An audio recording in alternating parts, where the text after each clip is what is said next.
감사합니다. Thank you. 오, 와우. 이거 파이썬하고 되게 다른 느낌이 있네요. It's a very different feeling than Python. Well, it was very, very energetic. I'm feeling like very awake now. 저 완전히 뭔가 에너지 좀 생긴 것 같아요. Energetic하고.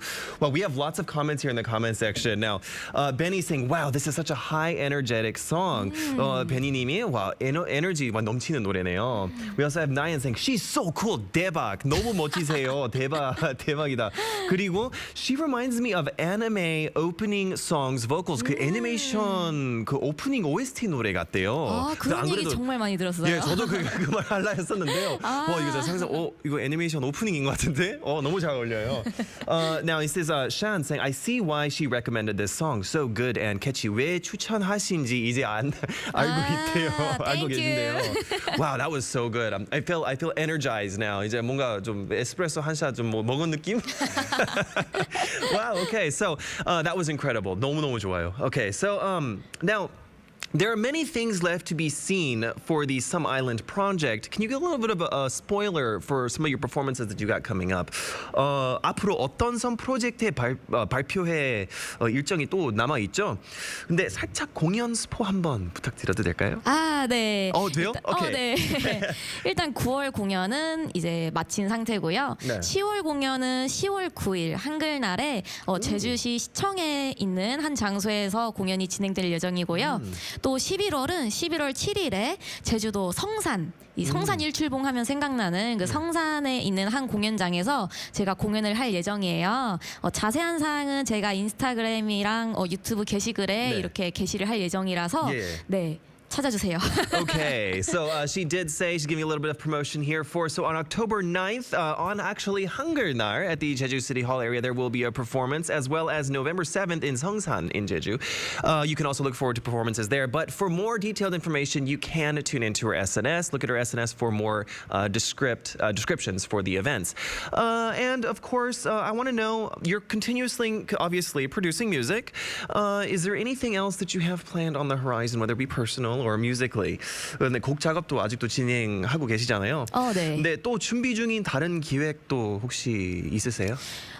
일단은 지금 편곡까지는 아직 가지 않고 작곡 진행 중이긴 한데요. 네네. 지금 올해 이 프로젝트가 끝나면 내년에 제가 가능할진 모르겠지만 정규를 제가 준비를 하고 있어요. 그래서 그 정규 작업을 좀 하지 않을까 싶습니다. 기대됩니다. 감사합니다.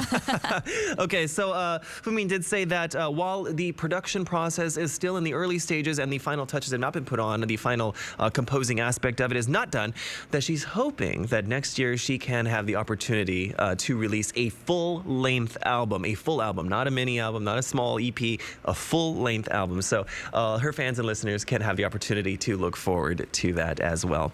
I want to thank you so much for coming all the way from Jeju to join us here on Culture Crunch today. It was really, really fun. 오늘 제주도에서 여기 컬처 크런치까지 오셔서 너무 감사드립니다. 너무 재밌었어요. 저도 너무 감사합니다. Okay, so we'll be looking forward to Fumin, of course, again, in the future. We're looking forward to a bright future as an artist. Now, of course, you can watch this episode again on the Arirang website and YouTube. We will be sending off today's guest with a song. This is 나의 우주, My Universe by Fumin, and I'll see you all tomorrow. Bye-bye.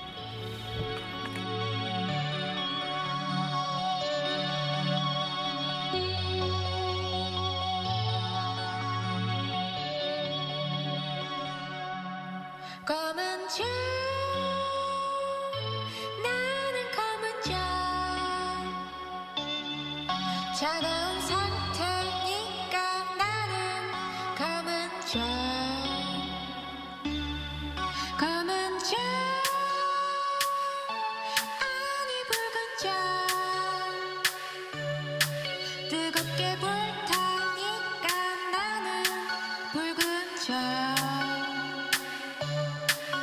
시작점은 아무도 모르지만 점점 크기를 키우면서 팽창해 간다. 나와 내가 만든 입자들이 달리면서 혼란 속에서 분열하고 합해져 간다. 시작점은 아무도 모르지만 점점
News Center.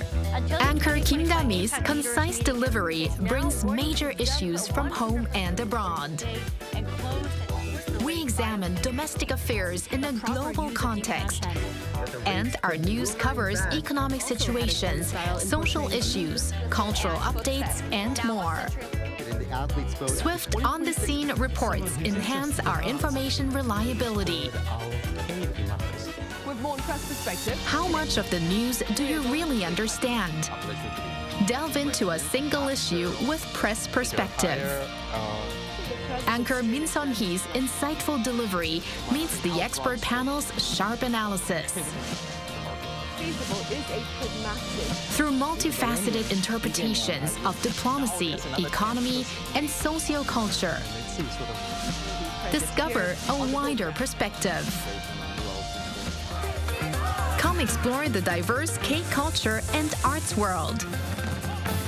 Performances that are traditional and original, contemporary and classical. Fusion shows that bend and blend genres. Each scene and breath carrying emotions and stories. Experience the power of art captured vividly on Perform Arts Reload. Ready to get hyped up? Let's go behind the scenes of K-pop rookies' performances. From the thrills and nerves in the green room to rehearsals, heartfelt interviews reveal the rookies' raw energy and true feelings. Meet the charming new K-pop acts winning fans worldwide on Spotlight Rookies.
The Korean lead is drawing more fans from all over the world. Local consumer prices continue to hover at the 2% since rate in April. Turning to robots to allow the visually impaired the chance to better indulge in cultural experiences. Like this number of hybrid cars are registered in South Korea has surpassed 2 million using its locally developed Yuri rocket.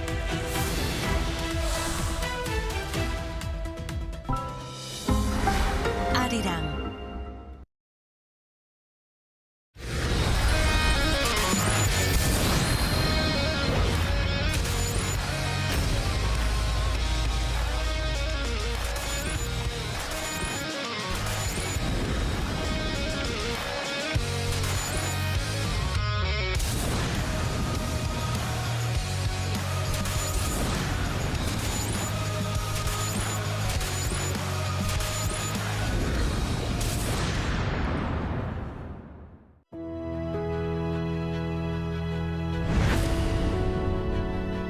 The moment we wear it, our spirits lift.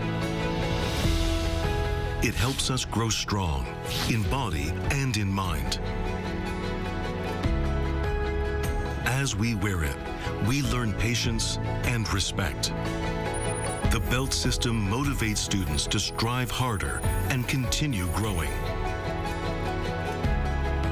This uniform shapes movement into grace and turns performance into something thrilling. Now, embraced around the world, Taekwondo shares our culture, philosophy, and values with pride and spirit. Though it may seem simple, this uniform holds your passion and your journey. It belongs to Taekwondo. Wear the extraordinary. Be with Taekwondo.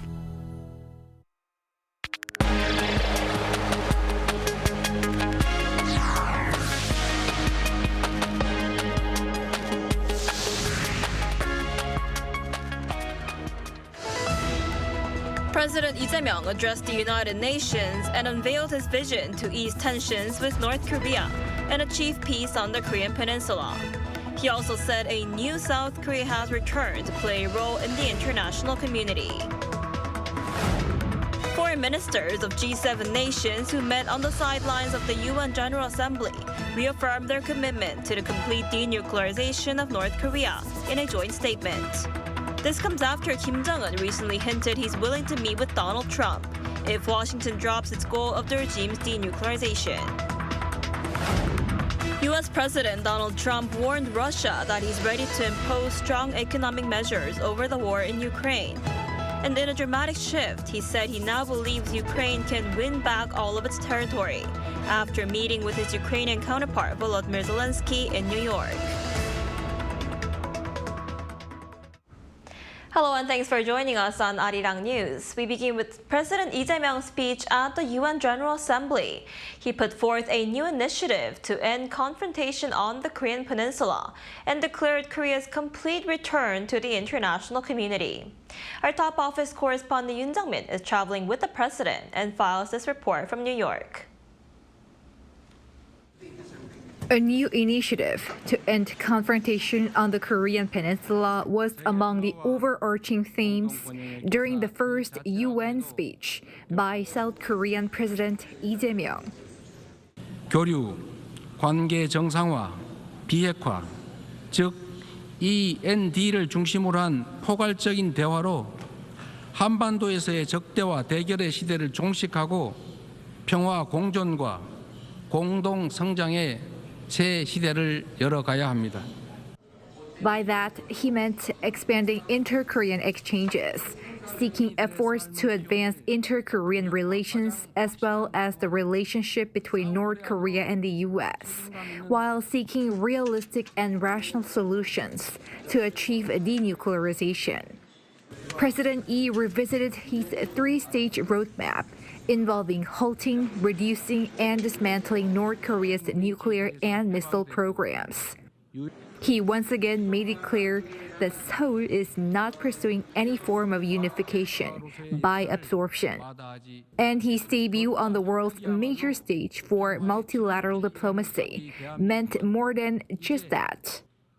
저는 오늘 세계 시민의 등불이 될 새로운 대한민국이 국제사회에 완전히 복귀했음을 당당하게 선언합니다. He was referring to Korea's recovery from the martial law incident last December, adding that the resilience of Korea's democracy not just belongs to Korea but to the entire world, in tandem with the UN spirit. He also laid out his vision for the use of AI that can contribute to the universal values of humanity, which will also top the agenda for the UN Security Council open debate on Wednesday local time, led by a South Korean leader for the first time. During his roughly 20-minute speech on Tuesday, he mentioned Republic of Korea 33 times. And here at the UN General Assembly, the South Korean leader did not forget to mention K-culture, saying it connects people all over the world beyond borders, language, and cultural differences, stressing universal empathy and solidarity. Yoon Jung-min, Arirang News, New York. And after addressing the United Nations General Assembly on Tuesday, President Lee Jae-myung held bilateral meetings with world leaders at the UN headquarters. Our presidential office correspondent Song Yu-jin reports from New York. South Korean President Lee Jae-myung is making the most of the UN General Assembly's high-level week, often described as the world's biggest stage for multilateral diplomacy. President Lee held a series of one-on-ones with world leaders on Tuesday at the UN headquarters. His first meeting was with UN Secretary-General Antonio Guterres, their first encounter since the G7 summit in Canada in June. According to the presidential office, Guterres described South Korea as a trusted partner of the UN and pledged his support for the Lee administration's North Korea policy aimed at rebuilding trust and easing military tensions, which the president laid out earlier in his address to the General Assembly. 남북 간 교류 협력을 단계적으로 확대함으로써 한반도에서 지속 가능한 평화의 길을 열어 나가겠습니다. 북미 사이를 비롯한 국제사회와의 관계 정상화 노력도 적극적으로 지지하고 협력하겠습니다. President Lee in turn called for the UN support, stressing that peace and security on the Korean Peninsula are directly tied to global stability, the very mission of the United Nations. Lee also met with Uzbekistan's President Shavkat Mirziyoyev and Czech President Petr Pavel, where the focus was on strengthening bilateral cooperation. With Pavel, the two leaders highlighted the $18 billion nuclear power plant deal signed in June and agreed to expand their strategic partnership to semiconductors, electric vehicles, and defense. Talks with Mirziyoyev explored ways to elevate South Korea and Uzbekistan's special strategic partnership with a particular focus on mineral resources and transportation infrastructure. Now, more bilateral meetings are lined up for Wednesday, President Lee's last day at the UN General Assembly. The presidential office previously said that President Lee will also be sitting down with the leaders of France, Italy, and Poland. 송유진, Arirang News, New York. Also at the United Nations, U.S. President Donald Trump delivered a speech warning Russia that he's prepared to impose strong economic measures over the war in Ukraine. The U.S. leader also said he now believes Ukraine can regain all of its land lost to Russia in a dramatic shift in his position. Our Isung-jae reports. U.S. President Donald Trump delivered a combative speech at the United Nations General Assembly in New York on Tuesday, warning Russia that he is prepared to impose strong economic measures over the war in Ukraine. In the event that Russia is not ready to make a deal to end the war, then the United States is fully prepared to impose a very strong round of powerful tariffs which would stop the bloodshed. However, Trump said he wants America's allies to match those steps, especially by cutting off Russian oil purchase before Washington takes action. China and India are the primary funders of the ongoing war by continuing to purchase Russian oil. But inexcusably, even NATO countries have not cut off much Russian energy and Russian energy products, which, as you know, I found out about 2 weeks ago, and I wasn't happy. On the sidelines of the UN General Assembly, Trump also held talks with Ukrainian President Vladimir Zelensky, asked whether NATO countries should shoot down Russian aircraft if they violate Allied airspace. He agreed they should be able to. The comments come as Russian drones and fighter jets have repeatedly crossed into the skies of Poland, Estonia, and other NATO members. The alliance has already held emergency consultations under Article 4 and warned Moscow that Article 5, which calls for collective defense, could be triggered. Trump later posted on Truth Social that with the European Union's support, Ukraine is in a position to fight back, reclaim its territory, and ultimately defeat Russia. He added that Washington will continue to supply NATO with weapons so that they can use them as they see fit, signaling continued indirect weapons support for Ukraine. Isung-jae, Arirang News. The foreign ministers of the Group of 7 nations, including the United States, Britain, France, and Japan, reaffirmed their commitment to North Korea's complete denuclearization. This came in a joint statement issued on Wednesday on the sidelines of the UN General Assembly in New York. They also expressed their collective determination to resolve without delay the issue of North Korea's abduction of 4 nationals, namely Japanese. This comes 2 days after North Korean leader Kim Jong-un hinted he is willing to meet with U.S. President Donald Trump if the U.S. drops the condition of denuclearization. On Tuesday, the foreign ministers of Seoul, Washington, and Tokyo clearly indicated that the denuclearization of North Korea remains firmly on their agenda. And as Seoul and Washington work to finalize details of their trade deal, senior officials from the two sides are set to resume tariff talks in the United States and in Malaysia. Our Park Chun-an reports. South Korea's Finance Minister Koo Yoon-chul is set to meet U.S. Treasury Secretary Scott Bessent in New York on Wednesday to address stalled tariff negotiations. This meeting comes after a deal was made in July to lower U.S. tariffs on South Korean goods from 25% to 15%, which was tied to a pledge by Seoul to invest $350 billion in the U.S. However, some details in the deal, particularly regarding the investment package, have yet to be finalized. The U.S. is demanding that South Korea significantly increase the share of direct investment within the $350 billion commitment made to the U.S. in exchange for the implementation of a 15% tariff for South Korean automobiles. The South Korean government maintains that a $350 billion cash deal would shock the country's foreign exchange market. President Lee Jae-myung warned in an interview with Reuters last week that without a currency swap, withdrawing and investing that sum in the manner the U.S. is demanding would mean another IMF situation for South Korea, referring to the 1997 Asian financial crisis. South Korea's Trade Minister Yo Han-gu departed for Malaysia on Tuesday to attend the ASEAN Economic Ministers meeting, where he will meet U.S. Trade Representative Jamieson Greer. We understand the tariff challenges for our companies in sectors like semiconductors and steel, and we're working to reflect their interests. We're engaging through various channels to secure safeguards and ensure fair commercial terms. But with the ASEAN Economic Ministers meeting the primary purpose of Yo's visit, it's believed it would be difficult for follow-up tariff negotiations to achieve meaningful progress. Park Junan, Arirang News.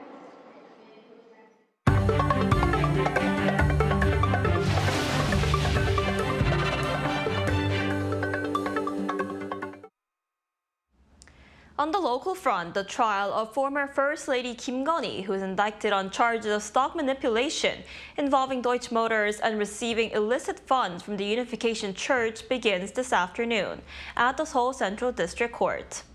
This marks the first time in South Korea's constitutional history for a former First Lady to stand trial as a defendant.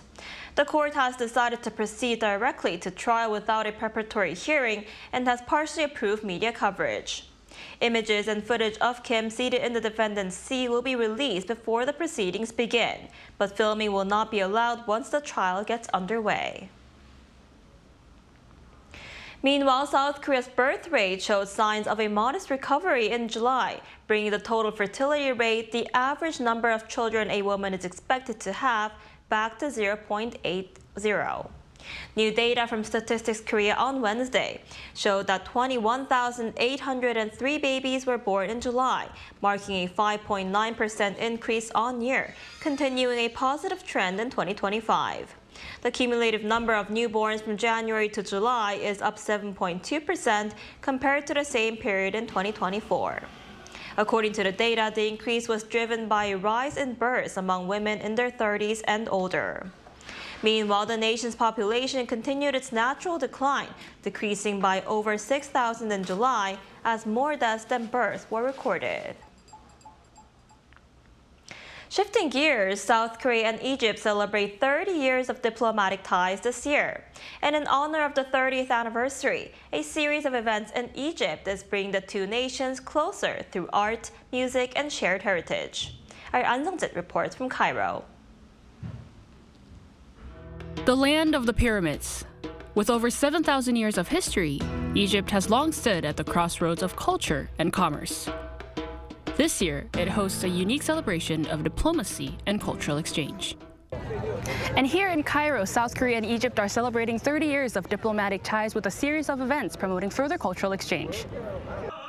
A collaborative concert between the Cairo Symphony Orchestra and Korean soprano Cho Soo-mi symbolized this friendship between the two nations, resonating with themes of unity, peace, and cooperation. I believe that through music we can show and we can feel and we can share about our true feeling, which is like peace and take care of each other. Those cultural ties were also shown through a special exhibition which focused on traditional Korean gift boxes. Usually made from mother-of-pearl lacquerware, the boxes are typically given as gifts, and several boxes that were on display had been given as diplomatic gifts to Egypt. The exhibition also featured other diplomatic artifacts including gifts, official documents, and video archives that reflect the evolving cultural dialogue between the two nations. There are actually fascinating parallels. From Korean Hanji and Egypt's ancient papyrus, this exhibition worked on bridging two distinct yet resonant traditions. The exhibition is being held at the Museum of Islamic Art in Cairo, the largest of its kind in the world.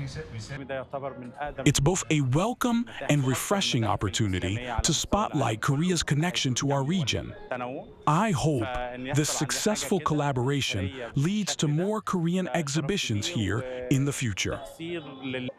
I came today to see an exhibition that beautifully blends Egyptian and Korean cultures. It's a dynamic exhibition that mixes Islamic and Korean elements really well. As Korea and Egypt celebrate this diplomatic milestone, the events in Cairo not only honor the past, but help build a stronger, more connected future. While 30 years may not be long, it's been meaningful. We've built strong cooperation. And as a strategic hub, I hope more Koreans take interest in Egypt's culture and history to foster lasting economic and cultural partnerships. 안성진, Arirang News, Cairo.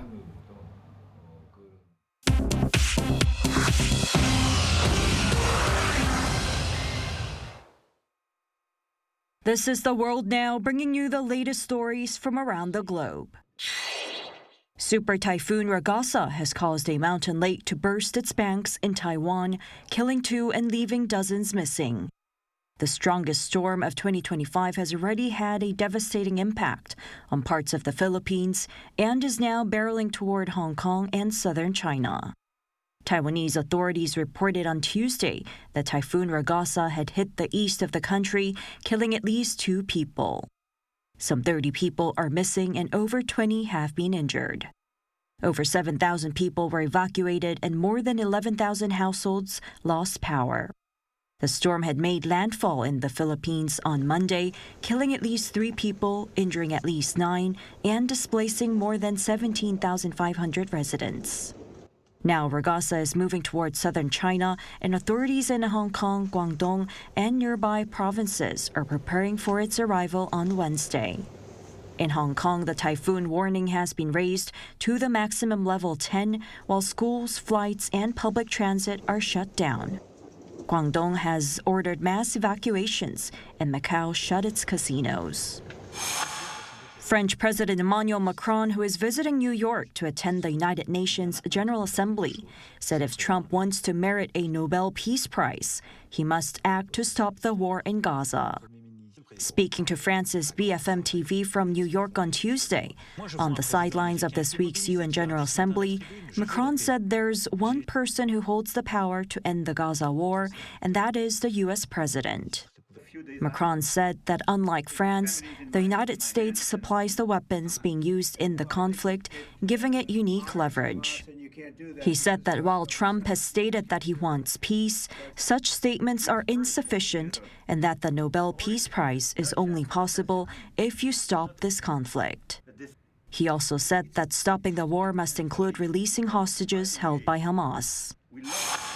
Claims by U.S. President Donald Trump on Monday that Tylenol use during pregnancy and early vaccination in children contribute to autism have been condemned by experts. They include an autism expert and researcher at the University of Texas at Austin who told Reuters, "We have strong evidence that acetaminophen is not causing autism." UK Health Secretary Wes Streeting joined the rebuttal, saying don't pay any attention whatsoever to what Donald Trump says about medicine, noting that there's no evidence linking paracetamol use in pregnancy to autism. Streeting pointed to a major Swedish study of 2.4 million children published in 2024, which found no causal link. American space agency NASA announced on Tuesday during a news conference that it may resume crewed lunar missions with Artemis 2. The mission, which could take place as early as February next year, would be the first to carry astronauts to the moon in over 50 years. If safety reviews are approved, the mission will send 4 astronauts aboard the Orion spacecraft, launched by the Space Launch System rocket.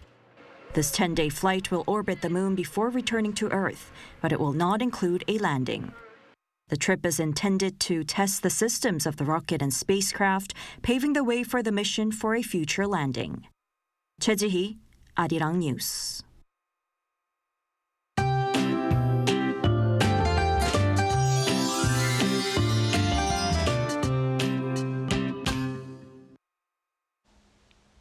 Today, we are in for another round of heavy autumn rain nationwide. The recent heavy rains are caused by a clash between two air masses.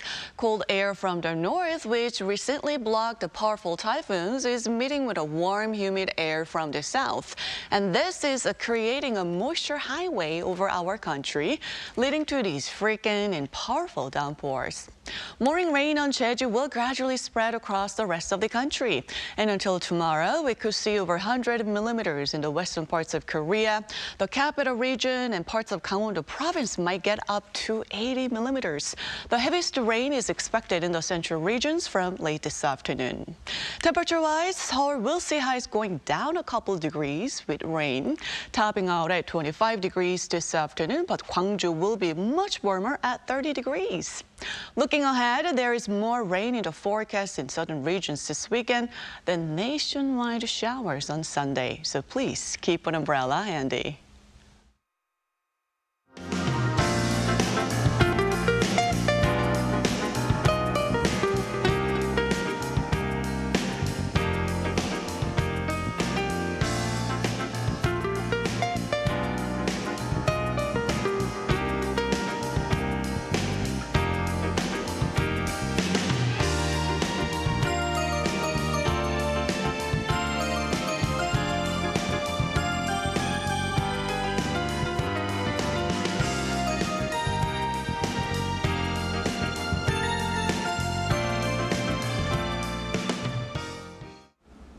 Now that's all we have for today's noon edition of Arirang News. Thank you for watching. We'll be back at 5 p.m. Korea time. Stay tuned.